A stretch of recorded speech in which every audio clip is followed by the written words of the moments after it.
सतगुरुदेव की जय। बंदी छोड़ कबीर साहेब की जय। बंदी छोड़ गरीबदास जी महाराज की जय। स्वामी राम देवानंद जी गुरु महाराज की जय। बंदी छोड़ सतगुरु संत रामपाल जी महाराज की जय। सभी भगत भाइयों और बहनों को सत साहिब और जगत के भाइयों बहनों को राम राम और नमस्कार। भगत भाइयों, जब तक आप लोग जुड़ेंगे तब तक परमात्मा की दया से मंगलाचरण करते हैं। सतगुरुदेव की जय। बंदी छोड़ कबीर साहेब की जय। बंदी छोड़ गरीबदास जी महाराज की जय। स्वामी राम देवानंद जी गुरु महाराज की जय। बंदी छोड़ सतगुरु संत रामपाल जी महाराज की जय। गरीब नमो नमो सतपुरा सकू नमस्कार गुरु की नहीं। सुर नर मुनि जन साधवा संतो सर्वस दीनहि। सतगुरु साहिब संत सब दंडोतम प्रणाम। आगे पीछे मध्य हुए तिनको जा कुर्बान। नराकार निर्विषम काल जाल भय भंजनम निर्लेपम निज निर्गुणम अकल अनुभे सुंदनम। सोहम सुरति समापतम सकल समाना नीरतलय। उज्ज्वल हिरंबर हरदमम बेपरवाह है। वार पार नहीं मध्यतम। गर्भ जो सुमरत सिद्ध होई गणनायक गलताना। करो नो ग्रह सोई पारस पद परवाना। आदि गणेश मनाओ गणनायक देवन देवा। चरण कमल लो लाओ आदि अंत करु सेवा। परम शक्ति संगीतम रिधि सिद्धि दाता सोई। अवगत गुना अतीतम सतपुरुष निर्मोही। जगदम्बा जगदीशम मंगल रूप मुरारी। तन मन अर्पो शीशम भक्ति मुक्ति भंडारी। सुर नर मुनि जन ध्यावे ब्रह्मा विष्णु महेशा। शेष सहस मुख गावे पूजे आदि गणेशा। इंद्र कुबेर सरीखा वरुण धर्म राय दावे। सुमरत जीवन जी का मन इच्छा फल पावे। 33 कोटि अधारा ध्यावे सहस 88। उतरे भव जल पारा कटी है यम की फांसी। 33 कोटि अधारा ध्यावे सहस 88। उतरे भव जल पारा कटी है यम की फांसी। सत साहेब। बंदी छोड़ सतगुरु संत रामपाल जी महाराज की जय हो। भगत भाइयों, ये पुस्तक है ज्ञान अमृत एवं षड्यंत्र का पुस्तक। इस पुस्तक में संत रामपाल जी महाराज के सभी केसों का जजमेंट दिया गया है। इस पुस्तक में राष्ट्रीय समाज सेवा समिति के 51 मेंबर का लिस्ट दिया गया है जो बरवाला कांड मतलब किया था और किस तरह से 60 काले कमांडो तैयार किया गया था वो सभी का मतलब इसमें काला चिट्ठा दिया गया है। तो भगत भाइयों, ये जितने भी बड़े बड़े सतलोक आश्रम और 550 से भी नाम दीक्षा केंद्र खुले हैं, ये संत रामपाल जी महाराज से ये आश्रम और ये नामदान सेंटर गुरु जी से कोई लेना देना नहीं है। क्योंकि भगत भाइयों, यदि गुरु जी के नाम से होते और गुरु जी का ये लोग खाली ये ज्ञान का सहारा लेते हैं और चला रहे हैं ये लोग अपने तरीके से। क्योंकि बरवाला कांड में सरकार को 27 करोड़ का मतलब खर्चा हुआ था, जो 40,000 फोर्स लगवाया था। उसमें गुरु जी को संत रामपाल जी महाराज को यानी कि गिरफ्तार करने में 40,000 जवान लगाने पड़े थे हरियाणा सरकार को और उसमें से 27 करोड़ का खर्चा हुआ था। तो यदि संत रामपाल जी महाराज के नाम से ये आश्रम होते और ये नाम दीक्षा केंद्र होते तो सरकार कब का वसूल लेती। तो भगत भाइयों, ये जितने भी आश्रम नाम दीक्षा केंद्र खुले हैं ये संत रामपाल जी महाराज से कोई लेना देना नहीं है ये लोग का। ये जितने भी खोले गए हैं राष्ट्रीय समाज सेवा समिति जो गुरु जी ने बताया, और ये जो आश्रम चला रहे हैं इसका ना कोई संस्था है, ना कोई ट्रस्ट है, ना कोई मतलब मेन मालिक है। ये फर्जी तरीके से चला रहे भगत भाइयों संत रामपाल जी महाराज का ज्ञान का सहारा लेकर। क्योंकि ये लोग संत रामपाल जी महाराज के नाम से ये लोग आश्रम नहीं चला सकते हैं। क्योंकि उनको 11 सालों से जो सजा काट रहे उम्र कैद का, तो कोर्ट ने उनको उम्र कैद का सजा सुनाया था, उसके बावजूद भी उनके नाम से ये लोग चला रहे हैं। तो भगत भाइयों सावधान हो जाएं, ये जितने भी आश्रम चला रहे हैं लोग फर्जी तरीके से चला रहे हैं। संत रामपाल जी महाराज के नाम से ये लोग नहीं चला सकते, क्योंकि जब तक संत रामपाल जी महाराज निर्दोष नहीं हो जाते तब तक उनके नाम से आश्रम नहीं चला सकते। कोई भी संस्था, कोई भी ट्रस्ट या कोई भी चीज उनके नाम से ये लोग नहीं चला सकते हैं। तो ये पुस्तक को मंगवाएं। किसने संत रामपाल जी महाराज को फंसाया, बरवाला कांड किसने करवाया, और राष्ट्रीय समाज सेवा समिति कौन है, और उम्र कैद का सजा होने के बाद ये जगह जगह, हर एक जगह में, हर एक शहर में, हर एक मतलब क्षेत्र में नाम दीक्षा केंद्र खुले हैं। जब संत रामपाल जी महाराज जेल से बाहर थे 2014 के पहले, उस समय सब लोग नाम दीक्षा लेने के लिए बरवाला जाते थे। अभी हर एक जगह, हर एक स्टेट में, हर एक जिले में, हर एक मतलब गांव में नाम दीक्षा केंद्र वो लोग खोल दिए हैं। तो भगत भाइयों ये बड़ी सोची समझी मतलब साजिश थी, बहुत बड़ा षड्यंत्र किया था ये राष्ट्रीय समाज सेवा समिति वालों ने। तो ये कोर्ट की जजमेंट की बनी पुस्तक ज्ञान अमृत एवं षड्यंत्र का 20 पुस्तक, इसमें 426, 427, 428, 429, 430 और 443/2014 ये सभी केसों का जजमेंट इसमें दिया गया है 2023 तक का। और 426, 427 और 443 ये तीनों केसों में संत रामपाल जी महाराज बरी हो चुके हैं। और 429 और 430/2014 ये दोनों केसों में गुरु जी को, संत रामपाल जी महाराज को उम्र कैद का सजा हुआ है। और 428 वाला जो केस है वो देशद्रोह का है। तो भगत भाइयों ये मैनेजमेंट के पीछे मत चलें, जब तक सबूत ना देख लें, जब तक प्रमाणित तरीके से ये संस्था चल रही है कि नहीं चल रही है, किस ट्रस्ट के माध्यम से चल रही है, वो संस्था रजिस्टर्ड है कि नहीं है। तो ये राष्ट्रीय समाज सेवा समिति का ये बनाया हुआ जाल था, और संत रामपाल जी महाराज को उम्र कैद का सजा करवाने का मतलब एक अलग किनारे कर देना, और उनके ही ज्ञान का सहारा लेकर ये लोग अपना दुकान खोले हैं। तो भगत भाइयों आप सावधान हो जाएं और अपने आप को जागरूक बने, जागरूक। आज मैं बताने वाला हूं 55 नंबर पेज है, करौथा कांड 2006 का रहस्य। यानी कि 2006 में संत रामपाल जी महाराज जब थे उस समय करौथा कांड कैसे हुआ था। सम्राट सत्यवादी सदगुरु रामपाल जी महाराज ने सन 1993 ईस्वी से सत्संग गांव गांव, घर घर, शहर शहर एवं कस्बा कस्बा जाकर करते थे। 1993 ईस्वी से लेकर हर एक शहर में, हर एक गांव में जाते थे और सत्संग करते थे। सन 1999 ईस्वी में प्रथम सतलोक आश्रम का स्थापना जिला रोहतक के अंतर्गत स्थित गांव करौथा में किया। करौथा आश्रम का निर्माण 1999 ईस्वी में किया गया था, और 7 दिनों दिनांक 1 जून 1999 से 7 जून 1999 तक, यानी कि सत्संग का समागम रख आश्रम प्रारंभ किया गया। 1 जून से लेकर 7 जून तक 1999 ईस्वी में सत्संग का समागम रखा गया और आश्रम का मतलब प्रारंभ किया गया। हर महीने में 3 दिन अमावस्या एवं 3 दिन पूर्णिमा, अर्थात महीने में 6 दिन संत रामपाल जी महाराज ने सत्संग करना निर्धारित किया।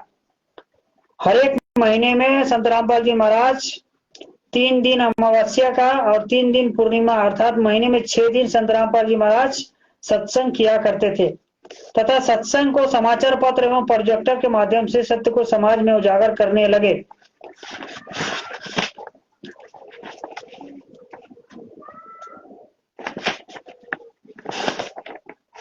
स्वामी दयानंद सरस्वती जो आज समाज के प्रवर्तक माने जाते हैं, इनके अज्ञान को संत रामपाल जी महाराज ने लोगों के बीच, जनता के बीच समाचार पत्र एवं पत्रिकाओं के माध्यम से रखने लगे। वहां पे जैसे सत्संग किया करते थे तो समाचार पत्रों में मतलब एडवर्टाइज देने लगे कि यहाँ पे सत्संग है, और प्रमाणित जो प्रमाणित होता था वो दिखाया जाता था न्यूज़पेपर में भी।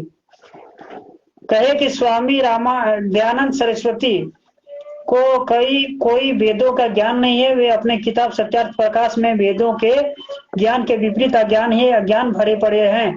प्रोजेक्टर एवं समाचार पत्र में लेख के माध्यम से दिखाया है कि यानी कि जो महर्षि दयानंद जी के द्वारा जो सत्यार्थ प्रकाश का जो पुस्तक है उसको संत रामपाल जी महाराज दिखाते थे। उसमें जो लिखा था वही दिखा रहे थे। पहला, सत्यार्थ प्रकाश के समूला 7 पेज नंबर 154 पर है कि परमात्मा निराकार है। जबकि ऋग्वेद मंडल नंबर 9 सूक्त 86 मंत्र 26 एवं 27, यजुर्वेद अध्याय नंबर 7 मंत्र 39 तथा अन्य और जगह वेदों में वर्णन है, लिखा है कि परमात्मा साकार है और वह धूलोक के तीसरे पृष्ठ पर राजा के समान गोल गुंबद के नीचे आसन पर विराजमान है।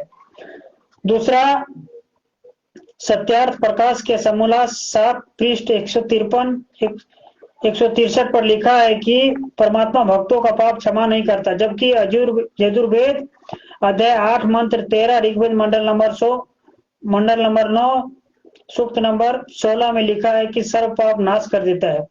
यानी कि सत्यार्थ प्रकाश में जो लिखा गया था कि परमात्मा नहीं कर सकता पाप विनाश, और ऋग्वेद के मंडल नंबर 9 सूक्त नंबर 16 में मतलब गुरुजी संत रामपाल जी महाराज ने दिखाया कि परमात्मा घोर पाप से भी पाप का नाश कर सकता है। इस तरह से ऐसे बहुत से वेदों में उदाहरण है कि जिसमें साबित होता है कि दयानंद सरस्वती के वेदों का ज्ञान तनिक भी नहीं था। साथ ही संत रामपाल जी महाराज ने यह बताया एवं दिखाया कि स्वामी दयानंद सरस्वती एक समाज सुधारक भी नहीं थे। इस संबंध में संत जी ने दयानंद सरस्वती के द्वारा लिखित पुस्तक सत्यार्थ प्रकाश में भरे पड़े समाज के विपरीत अज्ञान को दिखाया। यानी कि जो सत्यार्थ प्रकाश में लिखा था वही संत रामपाल जी महाराज दिखा रहे थे। जब करौता आश्रम का निर्माण किया था, आरंभ किया था, उस समय दयानंद सरस्वती का मत है कि पृथ्वी की तरह जीव सूर्य पर निवास करते हैं, वहां भी पृथ्वी की तरह कुछ उपलब्ध है, हर कुछ उपलब्ध है। दूसरा, नियोग के संबंध में स्वामी दयानंद सरस्वती ने जो अज्ञान समाज में घोला हुआ इस प्रकार है जिसे संत जी ने समाज के बीच उजागर किया।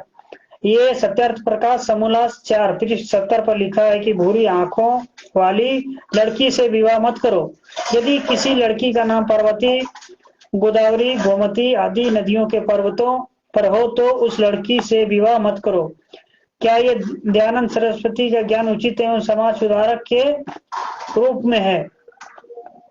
इसके अनुसार तो फिर बच्चों का विवाह हो सकेगा? फिर तो शिवजी ने पार्वती से विवाह करके गलती कर दी।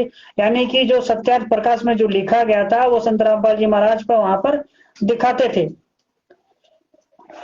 बी समूला 4 पृष्ठ 71 पर लिखा है कि 24 वर्ष की लड़की एवं बिंदुराज जी को सत्साहेब, आरसी चारेल जी को सत्साहेब, 24 वर्ष की लड़की एवं 48 वर्ष के पुरुष का विवाह करना उत्तम है।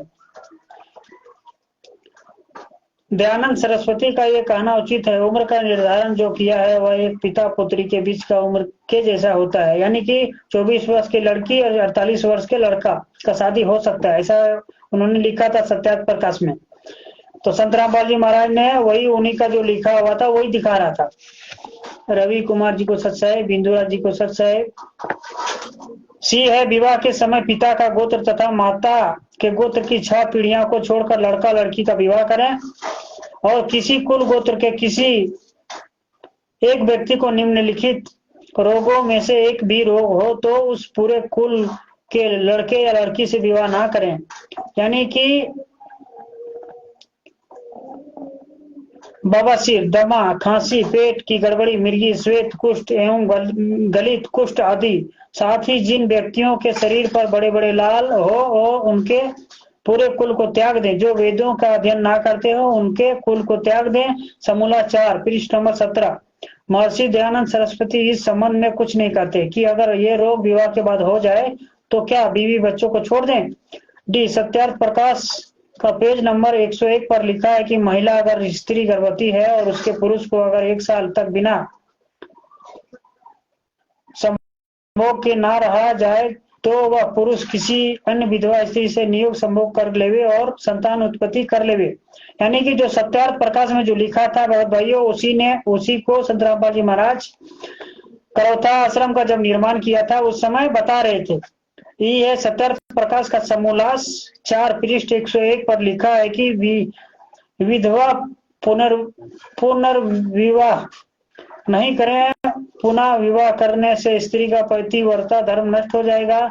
वहीं समूला 4 पृष्ठ 99 पर कहते हैं कि विधवा स्त्री अन्य 11 पुरुष के साथ नियोग संभोग कर ले अर्थात पशु तुल्य व्यवहार कर सकती है। यानी कि पहले क्या मतलब लिखा था कि जो विधवा स्त्री हो जाती है वो शादी दोबारा नहीं कर सकती है। बाद में क्या लिखा है सत्यार्थ प्रकाश में, वो जो संत रामपाल जी महाराज बता रहे थे कि 11 लोगों से विवाह कर सकती है। सत्यार्थ प्रकाश के समूलास 4 पेज 100 पर लिखा है, अगर किसी स्त्री का पति धन कमाने विदेश गया हो तो वह स्त्री 3 वर्ष तक पति का इंतजार करे।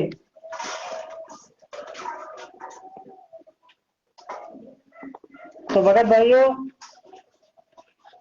कल मैं बताऊंगा 59 नंबर पेज पर। इसीलिए मैं हर एक भगत भाइयों से निवेदन करना चाहता हूं कि जितने भी संत रामपाल जी महाराज के नाम से ये आश्रम खुले हैं ये सारे के सारे फर्जी हैं। यदि ये संत रामपाल जी महाराज के नाम से ये आश्रम होते तो सरकार 1 मिनट भी हड़पने में देर नहीं करती थी। और संत रामपाल जी महाराज जब थे तो उस समय ये नाम दिशा केंद्र नहीं क्यों नहीं खुले। जब उनको उम्र कैद का सजा हो गया उसके बाद ये नाम दिशा केंद्र ये बड़े बड़े आश्रम कैसे बन गए। और संत रामपाल जी महाराज जब जेल से बाहर थे 2014 के पहले, उस समय एक भी नेता मंत्री लोग वहां पे आश्रम में नहीं जाते थे। लेकिन भगत भाइयों अभी संत रामपाल जी महाराज को जब से उम्र कैद का सजा हो गया और जब से मतलब 10 सालों से जेल की सजा काट रहे हैं, और संत रामपाल जी महाराज का उम्र अभी 75 वर्ष हो गया, कम से कम 75 वर्ष, उसके बावजूद भी जेल की सजा काट रहे हैं। उसके बाद ये नेता लोग मंत्री लोग वहां पर जो संत रामपाल जी महाराज का फोटो जो रखा रहता है बड़े बड़े आश्रमों में, वहां पर ये लोग नमन करते हैं, प्रणाम करते हैं। क्या उनको मालूम नहीं है कि संत रामपाल जी महाराज कहाँ हैं। ये नेता लोग मंत्री लोग वहां खाली दिखावा करने जाते हैं, हरेक जनता को हरेक भगत को अपने ओर आकर्षित करने के लिए वहां पर नमन करते हैं, प्रणाम करते हैं। और मेन मकसद ये नेताओं का मंत्रियों का रहता है कि हमको किस तरह से वोट मिले, और खास करके ये लोग वोट के लिए वहां पर जाते हैं बड़े बड़े आश्रमों में और इंटरव्यू देते हैं, तारीफ करते हैं। लेकिन तारीफ करते हैं तो उनको भी तो सोचना चाहिए कि संत रामपाल जी महाराज 10 सालों से जो सजा काट रहे हैं वो जेल में क्यों हैं, वो बात नहीं करते हैं। वो लोग खाली जो सामाजिक कार्यक्रम जो हो रहा है उसकी खाली तारीफ करते हैं। लेकिन जो मेन मालिक है जिसके द्वारा ये कार्यक्रम ये लोग करवा रहे हैं, जिसके नाम को लेकर ये सब भंडारा समागम जो प्रोग्राम करवा रहे हैं महीना महीना में, तो वो मालिक कहाँ है, वो मुखिया कहाँ है। तो संत रामपाल जी महाराज अभी मतलब वो जेल से कब बाहर आएंगे उसके बारे में ये नेता लोग मंत्री लोग बात नहीं करते हैं। ये सब जानते हैं नेता लोग मंत्री लोग। तो भगत भाइयों अपने आप को जागरूक बने। ये जितने भी बरवाला कांड 2014 में जो हुआ 18 नवंबर 2014 में, ये सब नेताओं से मिले हुए थे, मंत्रियों से, वकीलों से, सबसे मिले हुए थे। और सबसे मिलने के बाद ये लोगों ने प्लान के साथ हर एक काम ये लोगों ने षड्यंत्र के तहत प्लान के साथ 1999 से लेकर 2014 तक 18 नवंबर 2014 तक 1999 से लेकर ये लोग प्लान के साथ हर एक काम किया है ये लोगों ने, और संत रामपाल जी महाराज को यही लोगों ने, यही मैनेजमेंट वालों ने ही फंसाया है। और अभी संत रामपाल जी महाराज के नाम से ही ये लोग अपना दुकानदारी चला रहे हैं। हर एक जगह गली गली में नाम दीक्षा केंद्र खोले हैं और डीवीडी द्वारा नाम दीक्षा दे रहे हैं। तो भगत भाइयों, अपने आप को जागरूक करें और सतर्क रहें। इसीलिए गुरु जी ने सत्संग में बताते हैं कि जब तक प्रमाण ना देख लो, जब तक सबूत ना देख लो, तब तक मेरे ऊपर भी विश्वास मत करो। तो जिस तरह से संत रामपाल जी महाराज से आप जुड़े, नाम दीक्षा लिए, प्रमाण देखे, तो उसी तरह ये जितने भी मतलब बड़े बड़े आश्रम चल रहे हैं, नाम दीक्षा केंद्र चल रहे हैं, और ये नाम दीक्षा का जो फॉर्म दिया जा रहा है, पुस्तकों का जो पता दिया जा रहा है, मुद्रक का जो पता दिया जा रहा है, प्रिंटर का जो पता दिया रहा है, वो प्रमाणित हो या फिर प्रमाणित है कि नहीं है, वो जांच कर लें, सच्चाई को जाने, उसके बाद ही ये मैनेजमेंट वालों से और सवाल जवाब करें कि संत रामपाल जी महाराज को अभी तक 11 साल हो गए। अन्य धर्म गुरु कितने भी जेल गए और पैरोल में भी बाहर आए, लेकिन संत रामपाल जी महाराज को 11 सालों से एक दिन का भी पैरोल नहीं मिला। क्यों नहीं मिला? तो भगत भाइयों, जब संत रामपाल जी महाराज 22 महीना 2006 वाले करौथा कांड में जब 22 महीना जेल से बाहर आए थे, तो जज ने अपने पर्सनल बॉन्ड में उनको रिहा किया था, जमानत दिया था। उनके घर वाले नहीं चाहते हैं कि संत रामपाल जी महाराज रिहा हो। जो उनके नाम से जो ये लूट रहे हैं, दुनिया में दुकान खोल के बैठे हैं ये लोग, ये दुकानदारी बंद हो जाएगा ये लोग का। संत रामपाल जी महाराज यदि पैरोल में बाहर आ गए, ये सारे दुकान बंद हो जाएंगे जो खोल के रखे हैं धर्म की आड़ में, भक्ति के नाम पे जो भक्तों को ठग रहे हैं, गुमराह कर रहे हैं, फर्जी ऑडियो वीडियो कॉल दिखा रहे हैं और पुस्तकों में मिलावट करके संत रामपाल जी महाराज को बदनाम कर रहे हैं। ये सारे पर्दा खुल जाएंगे। इसके लिए ये मैनेजमेंट वाले, राष्ट्रीय समाज सेवा समिति वाले नहीं चाहते हैं कि संत रामपाल जी महाराज बाहर आए। तो भगत भाइयों, आज के लिए इतना ही। सत साहेब, एक बार सब लोग मिलके जयकारा लगाते हैं। बंदी छोड़ सतगुरु संत रामपाल जी महाराज की जय हो। सत साहेब। भगत भाइयों, वीडियो को ज्यादा से ज्यादा शेयर करें ताकि हरेक जनता को, हरेक भारत के नागरिक को सच्चाई का पता चल सके कि किस तरह से संत रामपाल जी महाराज का नाम लेकर ये लोग फर्जी तरीके से, यानी कि कानूनी तरीके से ये संस्था नहीं चलाते हैं, ट्रस्ट नहीं चलाते हैं।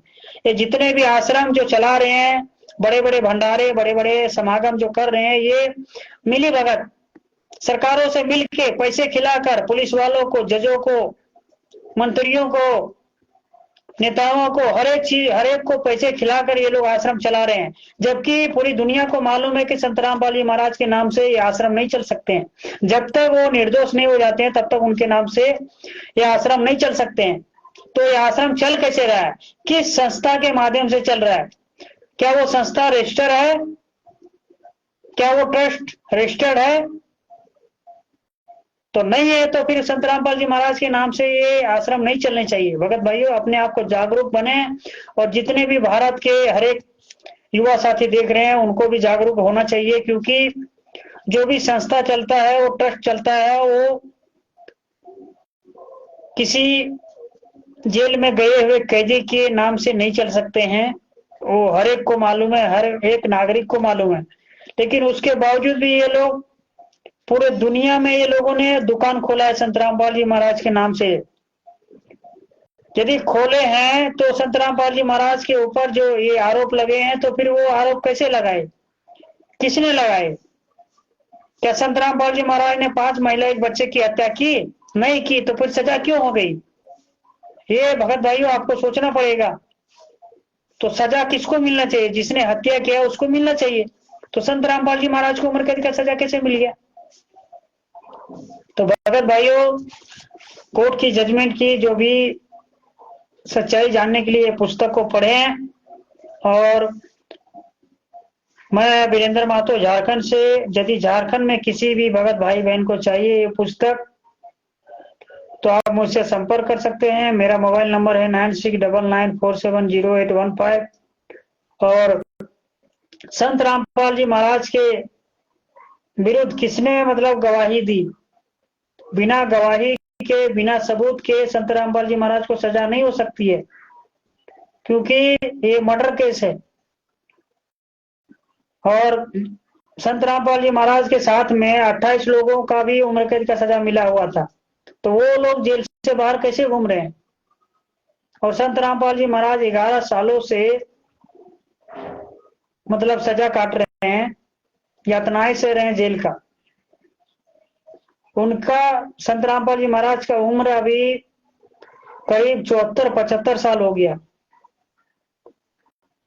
तो भगत भाइयों, अपने आप को जागरूक करें, और ये जो जितने भी मैनेजमेंट के पीछे आप लगे हैं, इनका पीछा छोड़ दें। ये मैनेजमेंट, यही मैनेजमेंट हत्यारी है। यही मैनेजमेंट वालों ने ही बरवाला कांड करवाया, यही मैनेजमेंट वालों ने ही वो 60 काले कमांडो तैयार किए थे। जब संत रामपाल जी महाराज गिरफ्तार हुए थे, उस समय क्या बोले कि राष्ट्रीय समाज सेवा समिति के काले कमांडो हैं, मेरे नहीं है। तो भगत भाइयों, अपने आप को जागरूक बने, और ताहिर हुसैन जी को सत साहेब, भरत दास गायरी जी को सत साहेब, सत साहेब, बंदी छोड़, सतगुरु संत रामपाल जी महाराज की जय हो। वीडियो को भगत भाइयों ज्यादा से ज्यादा शेयर करें, ताकि हर एक भारत के नागरिक को पता चल सके कि ये जो संत रामपाल जी महाराज के नाम से ये जो संस्था चल रहा है, ये फर्जी तरीके से चल रहा है। हम लोग जिस तरह से फंसे, उस तरह से अन्य कोई ना फंसे, क्योंकि ये राष्ट्रीय समाज सेवा समिति वाले फंसाने का ही काम करते हैं, भक्तों को और संत रामपाल जी महाराज को। ये दोनों को लड़ाते हैं, खाली भिड़ाते हैं आपस में, और फंसाने के लिए ही ये लोगों ने फर्जी तरीके से नाम दी फॉर्म में सतलोक आश्रम बरवाला का पता देते हैं, जबकि सबको मालूम है, पूरे भारत के नागरिक को मालूम है बरवाला कांड जो हुआ था, तो वो घटना कोई नहीं भूल सकता है। फिर भी वो पता ये लोग देते हैं। तो वो पता क्यों देते हैं? वो आश्रम तो बंद है 2014 से। ये 11 आश्रम जो बड़े बड़े ये लोग नए बनाए हैं, ये आश्रम को पता क्यों नहीं देते ये लोग? हर एक काम, हर एक चीज ये लोग बरवाला आश्रम के नाम से करते हैं ये लोग। और समागम कहाँ करते हैं ये लोग? ये जो नए बड़ा बड़ा आश्रम खोले वहां पे करते हैं ये लोग। तो भगत भाइयों, ये आपके साथ धोखा कर रहे हैं, आपको गुमराह कर रहे हैं। ये आपको किस तरह से लूटा जाए संत रामपाल जी महाराज की मतलब नाम लेकर, और आपको किस तरह से मूर्ख बनाया जाए, ये लोगों का चाल है। ये चाल से आप बचें और दूसरे को भी बचाएं। सत साहिब।